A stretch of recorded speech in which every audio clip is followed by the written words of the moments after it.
amígdala aquí. Ok, ¿qué hace la amígdala? Proyecta. Proyecta fibras que van meramente del núcleo terminal al núcleo reticular. La amígdala proyecta fibras ¿a dónde? Al núcleo ventromediano, núcleo preóptico medial, núcleo hipotalámico anterior y núcleo axiforme. ¿Sí? ¿Ok? ¿Y de ahí qué hace? Ya, de ahí esas fibras se van a distribuir en las regiones, o sea, en las regiones de los núcleos amigdalinos laterobasales de la corteza filiforme van a ser fibras amigdalófugas, o sea, fibras que se van a escapar. Y entonces van a dirigirse al núcleo hipotalámico lateral y al fascículo mesencefálico medial. Las que se escapan se llaman, ¿alguien tiene marcadores? Se llaman fibras amigdalófugas y se distribuyen al sí, tengo el azul. hipotalámica lateral y al fascículo prosencefálico medial. Estas fibras que se escapan y que se llaman amigdalófugas No, ya le dieron azul, ya le dieron. parten de dónde? De los núcleos amigdalinos laterobasales y de los Estas que son amigdalófugas parten de una división de la amígdala que se llama núcleo amigdalino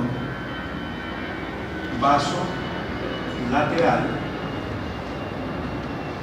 En cambio, las que van directamente a los 4 que acabé de poner parten de un grupo de núcleos de la amígdala que se llama núcleo córtico medial o basal medial, y a este grupo de fibras, ya sea la que escapan del núcleo córtico medial o basal medial o las que escapan del núcleo amigdalino vaso lateral, se le llama, apréndanselo así porque son distintos tipos de fibras, pero no quiero hablar mucho en eso, pero son este grupo de fibras. El principal grupo de fibras se llama estría terminal y el segundo grupo de fibras se llama fascículo de asociación lenticular.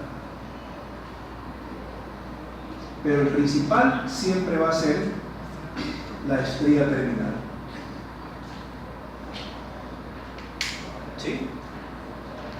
Sigamos. 4. Principales referentes reticulares del tronco encefálico. Las principales referentes que vienen del tronco son 1. El pedúnculo mamilar y 2. El fascículo longitudinal dorsal de Schutz. Ok, ¿qué hace primero? Allá. ¿Va de dónde a dónde? De la formación reticular, ¿de qué parte del sistema nervioso?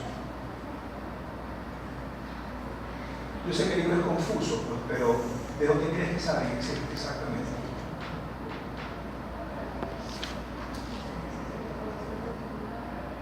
¿De qué parte? ¿Quién me puede contestar?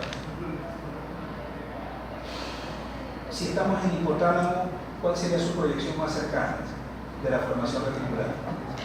Del mesencéfalo. ¿Y qué es el mesencéfalo?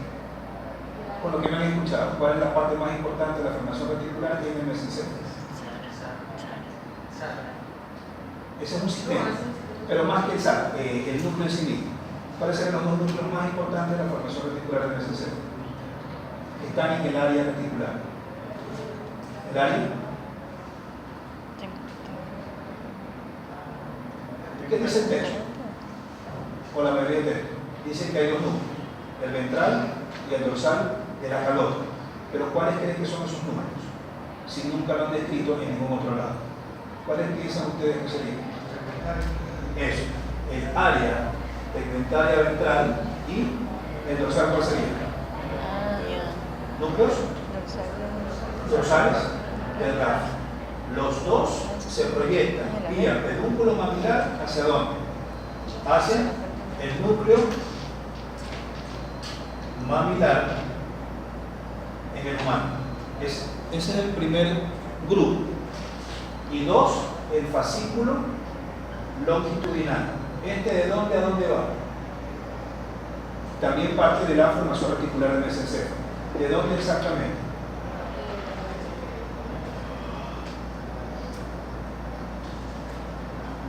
De la sustancia gris periacueductal y se proyecta a través de este fascículo longitudinal de Schutz ¿hacia dónde?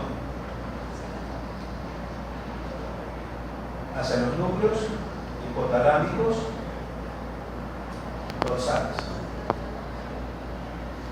¿Sí? Súper sencillo. Vamos, 5. 5. Las fibras retino hipotalámicas. Las fibras retino hipotalámicas ya vimos que son las que parten de la retina a través de la despolarización de los conos y de los bastones. Estos conos y bastones se despolarizan y mandan un fascículo que se llama fascículo retino hipotalámico, que a su vez se conecta con el núcleo supraquiasmático, que a su vez se conecta con alguien que le sirve de estación de relevo, que se llama núcleo paraventricular, y luego este núcleo paraventricular manda una eferencia. A esta eferencia se le llama, en términos generales, el eferente simpático hipotalámico, con el propósito de dirigirse ¿a dónde? A la médula espinal. Pero la idea de llegar a la médula espinal es ir a qué parte de la médula espinal, específicamente a donde hay asta lateral, pero no a toda el asta lateral, sino solamente llegar hasta el nivel más o menos entre C8 y T1.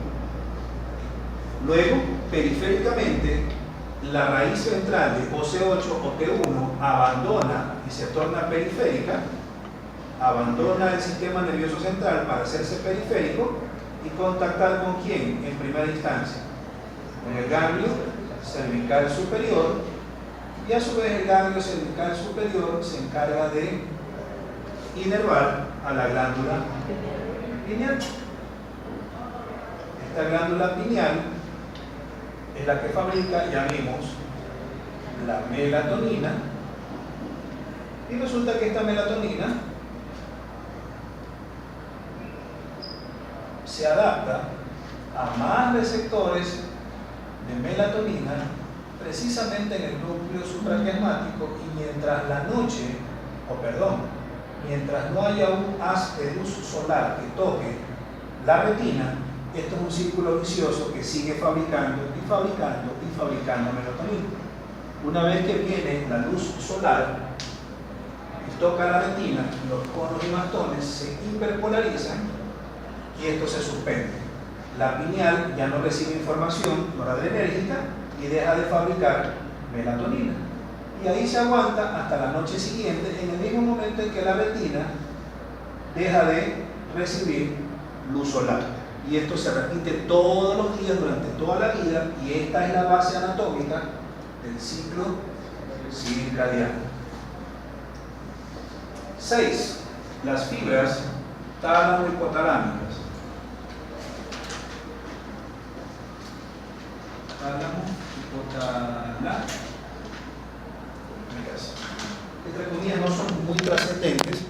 Lo único interesante interesante de esto es que estas fibras tálamo-hipotalámicas van en relación con un fascículo que se llama fascículo mamilotalámico, y que es la proyección de quién, desde los núcleos mamilares hacia el grupo nuclear anterior del tálamo. A propósito de eso, ya las vimos de cierta manera cuando vimos conexiones del tálamo y también cuando vimos conexiones nigrotalámicas en relación con la sustancia nigra. Y séptimo, el último grupo, que es el más importante de todos, el grupo de fibras aferentes córtico-hipotalámicas. Resulta que la corteza también tiene una corteza antigua. Cuando veamos corteza, si es que alcanzamos la próxima semana, van a ver que existen tres tipos de corteza: el neocórtex o neocorteza, la paleocorteza y la arquicorteza. El ejemplo de paleocorteza es básicamente la circunvolución del cíngulo, que es lo mismo que decir la circunvolución del cuerpo calloso. Y el ejemplo clásico o más relevante de la arquicorteza es básicamente el hipocampo y la corteza olfatoria, tanto primaria como secundaria. La corteza olfatoria primaria, que es la corteza piriforme, que está en el área 35, y la corteza olfatoria secundaria, que es la corteza entorrinal y que está en el área 28. Eso significa que corticalmente hablando existe corteza antigua filogenéticamente hablando. Por lo tanto, la corteza más antigua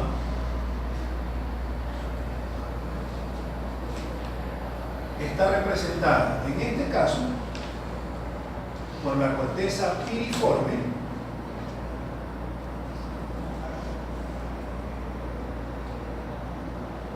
y la formación del hipocampo, que es lo mismo que decir hipocampo.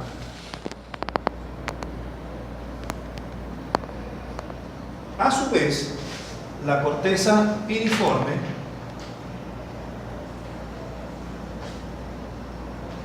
se proyecta a la amígdala. En cambio, la formación del hipocampo se proyecta en particular a los núcleos sectales.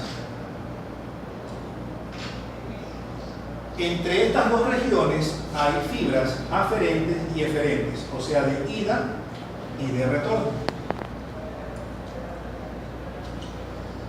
La amígdala, a su vez, se proyecta al hipocampo y también se proyecta a los núcleos sectales. ¿Sí? La amígdala y los núcleos sectales a su vez se proyectan ¿hacia dónde? Hacia él. La amígdala y los núcleos sectales se proyectan aquí. Hipocampo. ¿En qué dónde están moriendo? En hipotálamo. Ok, entonces pongamos el hipotálamo en medio.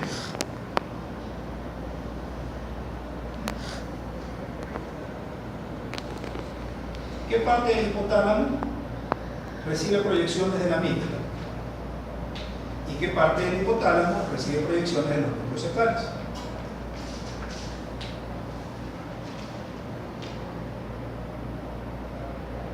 Lo que les dije hace un rato. ¿Qué parte de la amígdala recibe proyecciones del hipotálamo o al hipotálamo? ¿Y qué parte del hipotálamo recibe proyecciones de los núcleos sectales?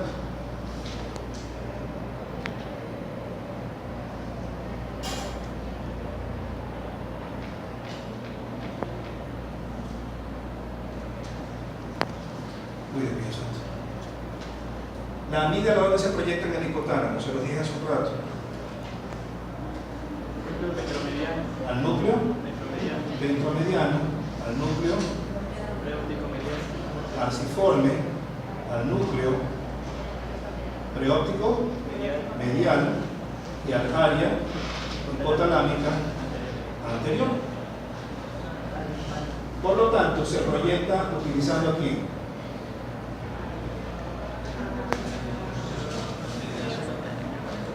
Este ya. Terminal. Vamos al de acá. Los núcleos sectales, ¿hacia dónde se proyectan en el hipotálamo? Área hipotalámica, fascículo prosencefálico medial, el primerito.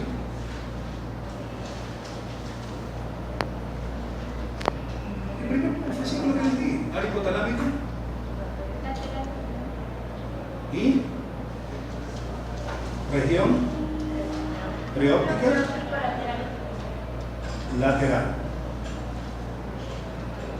Utilizando aquí al fascículo prosencefálico medial. Esto que está aquí, esta área que está aquí, preóptica medial y preóptica lateral, se llaman en términos generales región preóptica.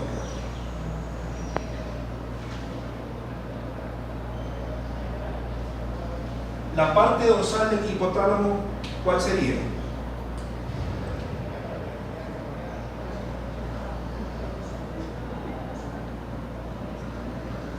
¿Cómo se llamaría la parte dorsal del hipotálamo?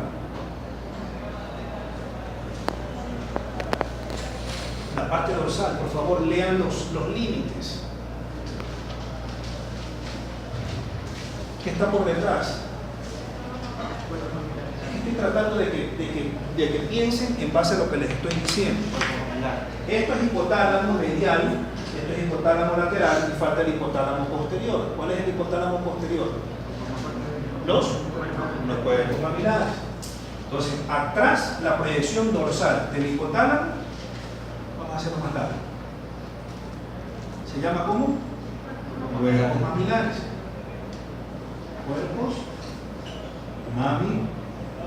mamilares. Los cuerpos mamilares, ¿a quién reciben? ¿Y de dónde? A los núcleos.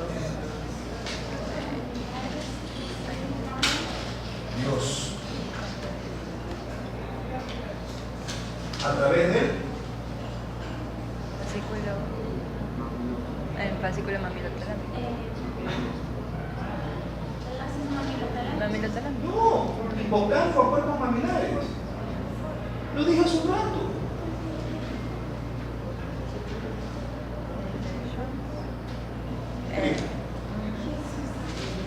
Dígame el nombre.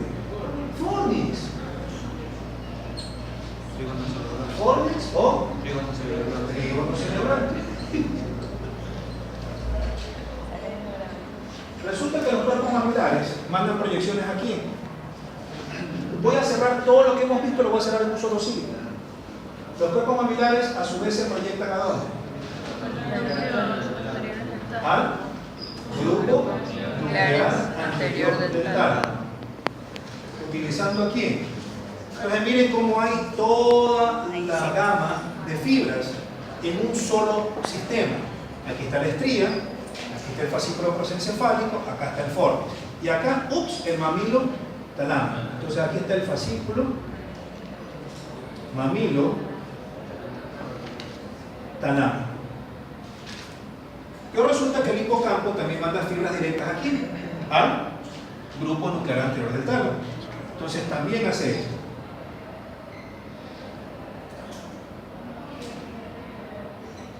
¿Ok?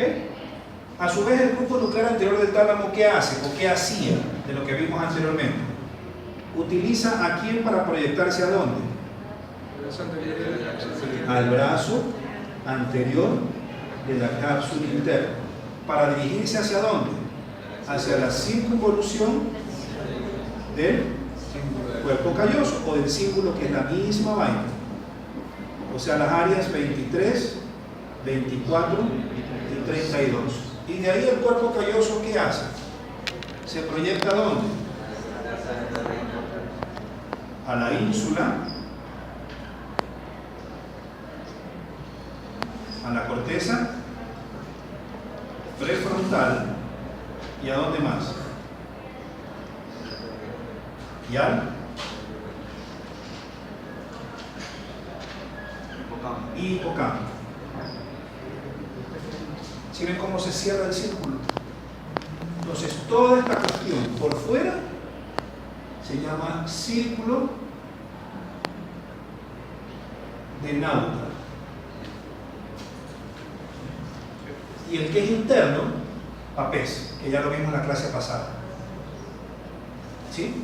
Y a su vez, lo que hace que ustedes huelan, pero a la vez analicen como recuerdo malo o recuerdo bueno lo que están oliendo y no solamente se queda en el olor, sino en la trascendencia de lo que están oliendo, implica una conexión entre la corteza piriforme, la circunvolución del cuerpo calloso, y me faltó algo más, y a la corteza entorrinal. Y para que esta proyección sirva en el humano, necesita que la corteza piriforme se proyecte como corteza olfatoria primaria a la corteza olfatoria secundaria.